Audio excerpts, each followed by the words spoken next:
Dear students, good morning. आज के इस वीडियो में अपन अध्ययन करेंगे ग्रामीण गरीबी की समस्या के बारे में। तो शुरू करते हैं। अपने देश के गांव में गरीबी एक सामाजिक एवं आर्थिक समस्या के रूप में देखी जाती है। इसकी उत्पत्ति और स्वरूप बड़ा जटिल है। ग्रामीण पुनरुत्थान करने वालों के सामने यह एक सामाजिक, नैतिक और बौद्धिक चुनौती है। गरीबी के कारण लोगों को अच्छा भोजन, कपड़े और निवास नहीं मिल पाते हैं। गाँव में ऐसे कई परिवार हैं जो औसत दर्जे का जीवन भी व्यतीत नहीं कर पाते हैं। भारत सरकार के एक अतिरिक्त सचिव, एडिशनल सेक्रेटरी जो रहते हैं ना, IAS, ने स्वयं छुट्टी लेकर मजदूरों में भूख का सर्वेक्षण करने पर पाया कि उत्तर प्रदेश में कुछ मजदूर परिवार प्रतिवर्ष 60 से 90 दिन भूखे सोते हैं और बिहार के कुछ क्षेत्रों में 90 से 150 दिन भूखे रहते हैं। इसी तरह कर्नाटक में 60 से 70 दिन। औद्योगिक क्रांति से पहले भारतीय गांवों में आज की भांति गरीबी का तांडव नृत्य नहीं होता था। प्रत्येक ग्रामवासी आर्थिक दृष्टि से आत्मनिर्भर और संपन्न नहीं तो कम से कम जीवन की अनिवार्य आवश्यकताओं को जुटाने में समर्थ तो था ही। गरीबी एक आर्थिक स्थिति है, किंतु यह एक सामाजिक पद को भी प्रकट करती है, क्योंकि एक व्यक्ति की आर्थिक स्थिति का घनिष्ठ संबंध सामाजिक श्रेणी और वर्ग से भी है। अब गरीबी की परिभाषा देखते हैं। गोडार्ड के अनुसार गरीबी उन वस्तुओं की अपर्याप्त पूर्ति की दशा है जिनकी एक व्यक्ति को अपने तथा अपने आश्रितों के स्वास्थ्य एवं शक्ति को बनाए रखने के लिए आवश्यकता होती है। दूसरी जो परिभाषा है वो है बीवर के अनुसार। गरीबी एक ऐसे जीवन स्तर के रूप में परिभाषित की जा सकती है जिसमें स्वास्थ्य और शरीर संबंधी क्षमता नहीं बनी रहती। योजना आयोग ने ग्रामीण क्षेत्रों में गरीबी उन्हें माना है जो 2400 कैलोरी का व शहरी क्षेत्रों में 2100 कैलोरी से कम का उपभोग प्रति व्यक्ति प्रतिदिन करते हो। वर्तमान में ग्रामीण क्षेत्रों में 107 रुपये एवं नगरीय क्षेत्रों में 177 रुपये प्रति माह तक खर्च न करने वाला व्यक्ति गरीबी रेखा से नीचे माना गया है। भारत में ग्रामीण और शहरी क्षेत्रों में आय में असमानताएं व्याप्त है। शहरों की तुलना में गांवों का उपभोग खर्च भी कम है। सामान्यतः गांवों में निर्धन लोगों में अनुसूचित जाति व जनजाति, भूमिहीन मजदूर, लघु और सीमांत कृषक, कारीगर एवं पिछड़े वर्ग के व्यक्तियों को गिना जाता है। कैलोरी उपभोग के आधार पर देश में लगभग आधी जनसंख्या निर्धनता रेखा से नीचे जीवन व्यतीत कर रही है। यदि इसमें वस्त्र, मकान, दवा आदि की न्यूनतम आवश्यकताएं भी शामिल की जाए तो यह कहना बहुत कठिन होगा कि भारत में कितने लोग गरीब हैं। अब अपना जो अगला इसी में बिंदु है वो है ग्रामीण भारत में निर्धनता के प्रमुख कारण। तो टोटल जो इसमें अपने कारण रहेंगे वो रहेंगे 18। तो सबसे पहला जो कारण है वो है वैयक्तिक कारक, पर्सनल फैक्टर।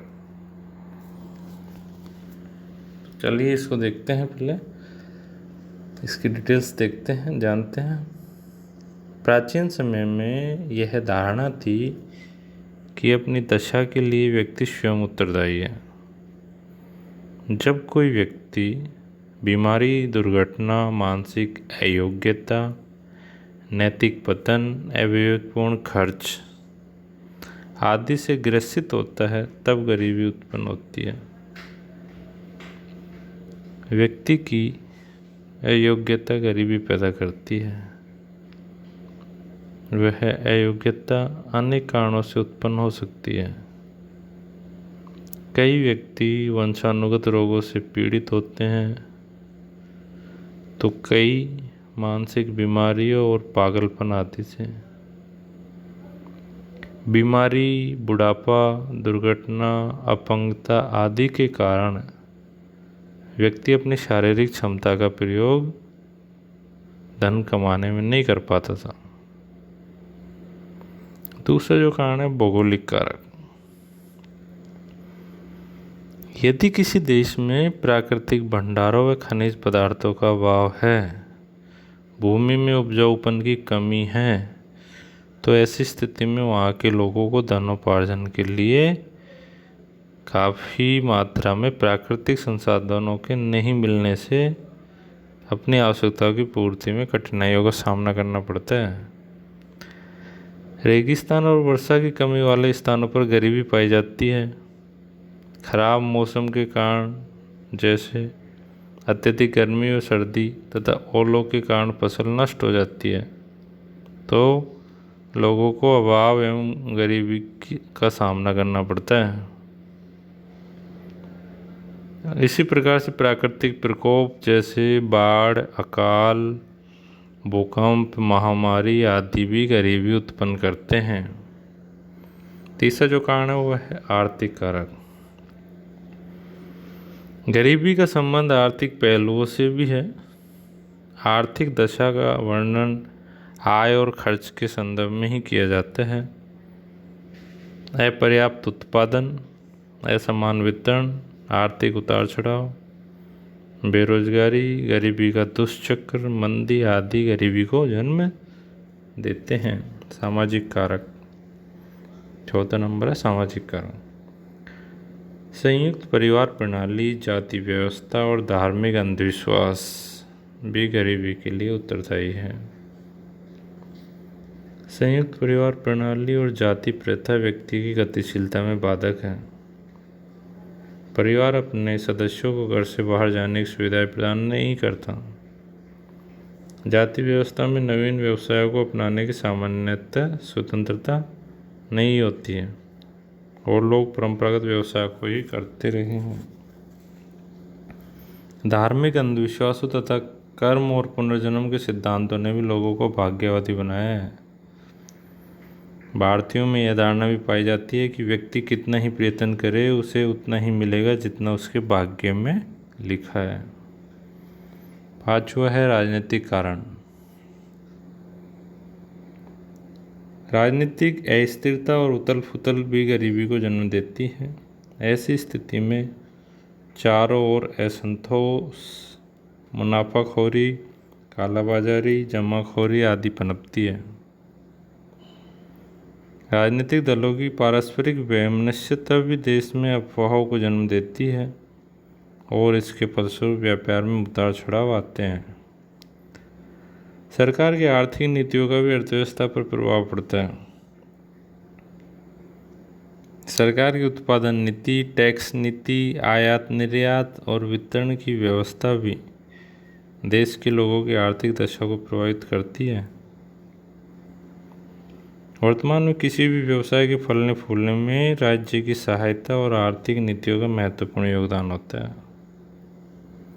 अगला जो कारक है वो है युद्ध, वॉर।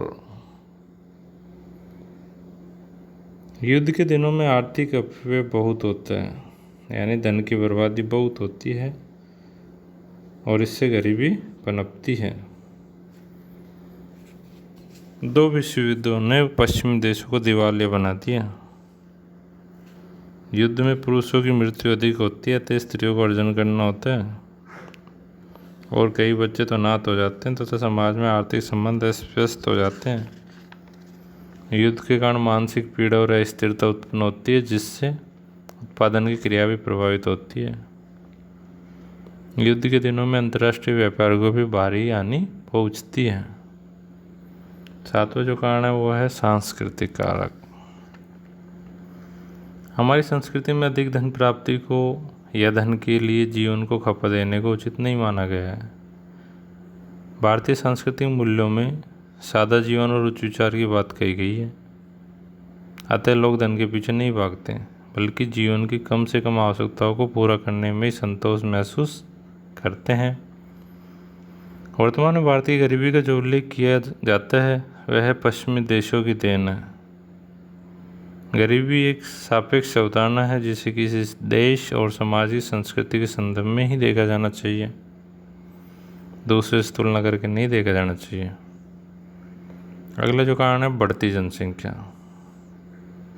जैसे कि आप जानते हो पूरी दुनिया में भारत जनसंख्या के मामले में दूसरे स्थान पर है, तो स्वाभाविक है कि इस गति से बढ़ रही जनसंख्या की आवश्यकताओं की पूर्ति के लिए भूमि पर दबाव बढ़ रहा है और साधनों और सुविधाओं में वृद्धि उसी अनुपात में नहीं हो पाती।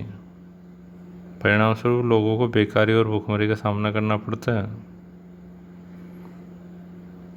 टी मॉल्थस महोदय ने बढ़ती जनसंख्या को गरीबी के लिए उत्तरदायी माना है।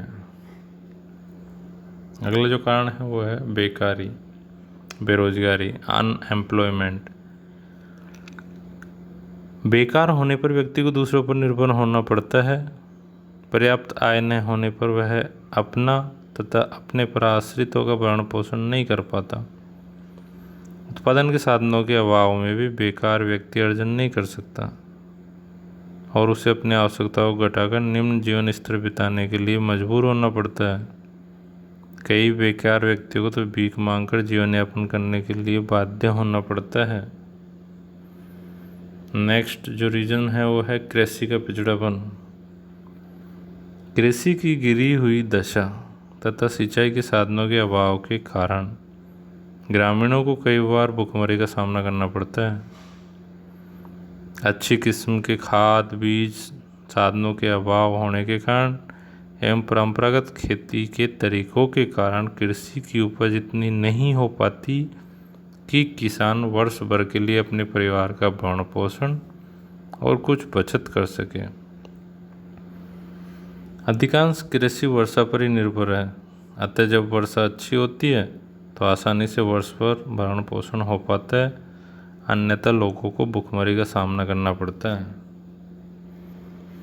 नेक्स्ट रीजन है जमींदारी प्रथा। भारत में जमींदारी प्रथा को कानूनी रूप से समाप्त कर दिया गया है। सीलिंग एक्ट द्वारा अधिकतम भूमि की सीमा निर्धारित कर दी गई है, किंतु अब भी जमींदारी प्रथा व्यवहार में किसी न किसी रूप में मौजूद है। इस प्रथा के कारण कुछ लोगों के पास ही कृषि योग्य भूमि केंद्रित है।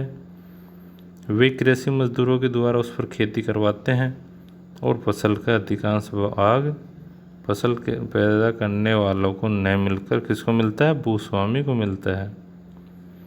वास्तविक उत्पादकों को बहुत कम भाग ही मिल पाता है, जिससे उन्हें गरीबी में अपने दिन गुजारने पड़ते हैं। नेक्स्ट रीजन है साहूकारी प्रथा।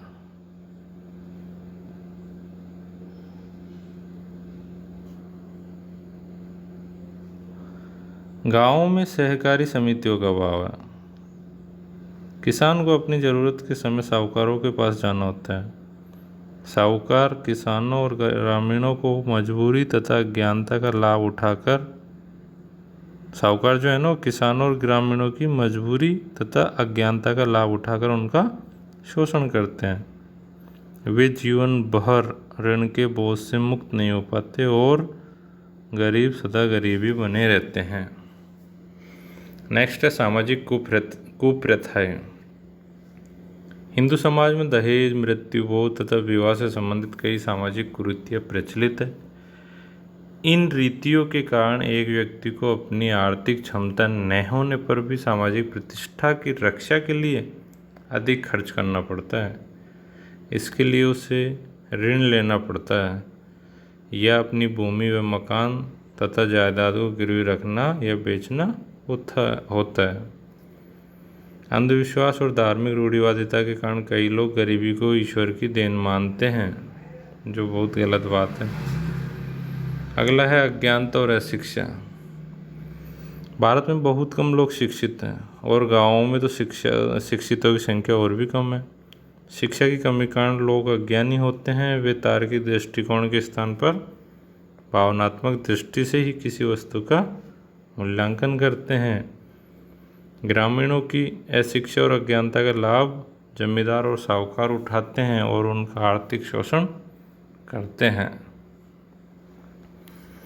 धन्यवाद। बाकी पॉइंट अगले वीडियो में स्पष्ट कर लेंगे।